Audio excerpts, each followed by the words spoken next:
Hey Kinky Queen, welcome back to my little corner of the internet. And over here we like to talk about everything relating to natural hair, keeping it healthy, growing it longer, and of course we sprinkle in some DIYs here and there. In episode 1 of our healthy hair era, I asked you what your biggest fear or excitement about natural hair is. I didn't tell you mine. My biggest natural hair fear is that one random day, I wake up with either a patch or my whole head has gone gray. And I'm not talking about one single strand of gray hair popping up here and there. I have those. I'm talking about like full-blown gray hair. But who am I, you ask? My name is Amy and I'm your natural hair big sister.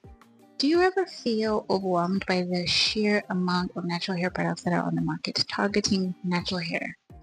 I used to too, but don't worry, in today's video we're clearing up all of that noise and all the misunderstandings, and we're going to discuss 4 types of hair products that you need in your healthy hair arsenal. So before we go any further, my kinky queens, I ask you to hit the like button and the subscribe button if you haven't already, because we need to grow our kinky hair community. Every hair care routine needs 4 products. You need a shampoo, a conditioner or deep conditioner, a moisturizer, and you need a styler. Now, so many options on the market. How do you know which one works best for you? The simple answer is trial and error. When it comes to shampoos, you need to have 2 options, a treatment shampoo and a moisturizing shampoo. So let's talk a little bit about the treatment shampoo first. Whatever hair issue or scalp issue you have, you need a treatment shampoo to target that specific problem. For example, if you're dealing with dandruff, you're going to need a shampoo that is branded or marketed as anti-dandruff or antifungal shampoo. And some of the ingredients in your shampoo that you should look for are these ones. Then you're going to need your treatment shampoo at least once a month. So I'm sorry, if you're washing your hair once a month, you're going to need to start washing it more frequently. You're going to alternate between using your treatment shampoo and your moisturizing shampoo, or you could just be like me and use your treatment shampoo first and then your moisturizing shampoo. So why exactly do we need a moisturizing shampoo? Well, because we have type 4 hair that is always fighting to hold on to moisture, you need to force as much moisture into your hair strands, and that's going to start with the shampoo stage. So picking a moisturizing shampoo is fairly simple. Make sure it's sulfate free, which means it's not going to be harsh. A gentle shampoo. You need to make sure that the ingredient list has humectants within the first 5 ingredients, like glycerin, aloe vera gel, or even honey should be either the second or the third ingredient after water. The second product that you're going to need, second or third depending on how you're counting, is a conditioner. There are still people who use a shampoo and then go straight to the moisturizer. They do not condition their hair. And then you ask me, but my hair is always hard. My hair is always breaking. You're not moisturizing it. There are cheap conditioners out there. Cheap. A whole 1 liter bottle for 50 kwacha. Stop making excuses. Get yourself a conditioner. I digress. I'm sorry. You need a conditioner that you're going to rinse out after 5 minutes at most. Within the 5-minute mark, your hair has absorbed all of the ingredients and nutrients it can from said conditioner, and you can wash it out and move on to the next stage. If you don't want to use a rinse out conditioner and you want more moisture, softer hair, you're going to need to swap your regular conditioner for a deep conditioner. What this means is you're going to keep your conditioner on for 20 to 30 minutes. Most deep conditioners say you leave it in for 20 minutes, 30 minutes, apply heat with either a shower cap or a heating cap for 30 minutes, and then you rinse it out.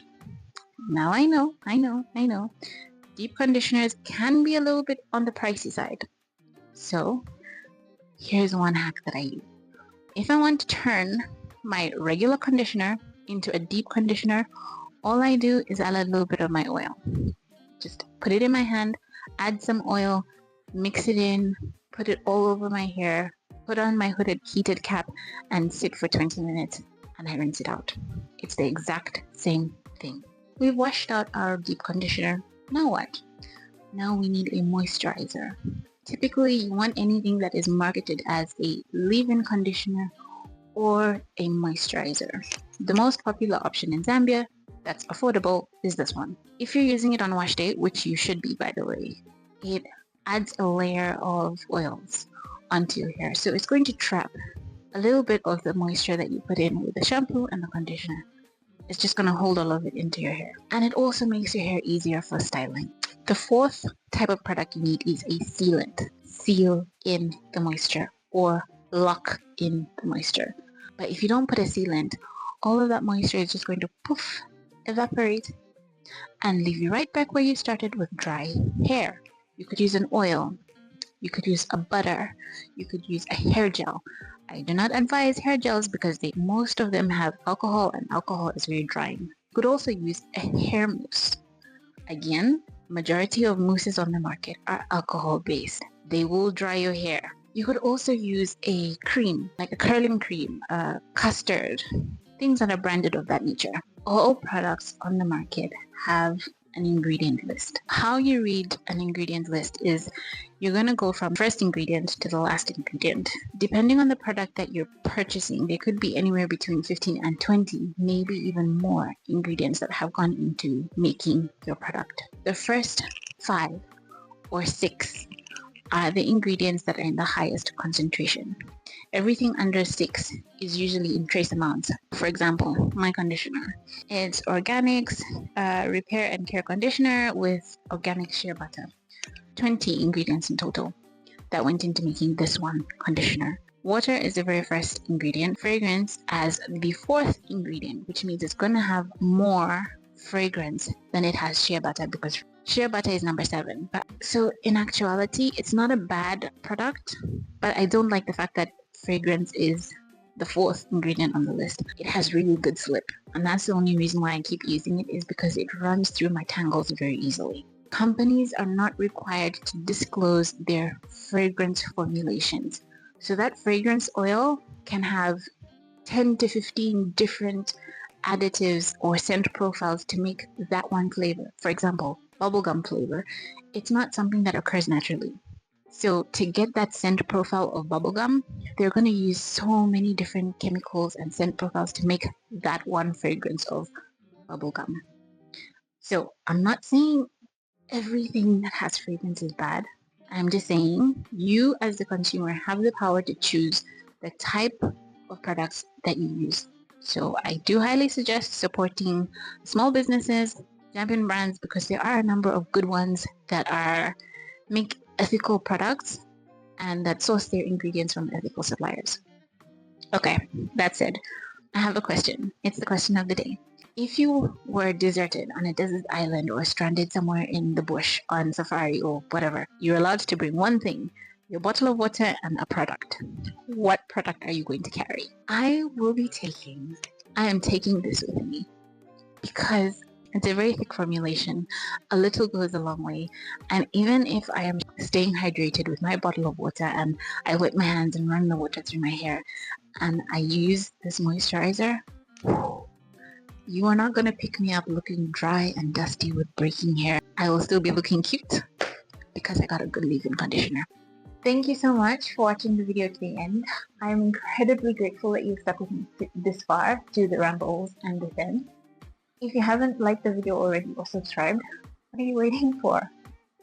The reason I don't particularly like fragrance being in the top 5 or top 6 on the ingredient list is because there are a lot of things that go into making one particular fragrance. So if you're going to have an allergic reaction, 80% of the time, it's from the fragrance being in a higher concentration than anything else.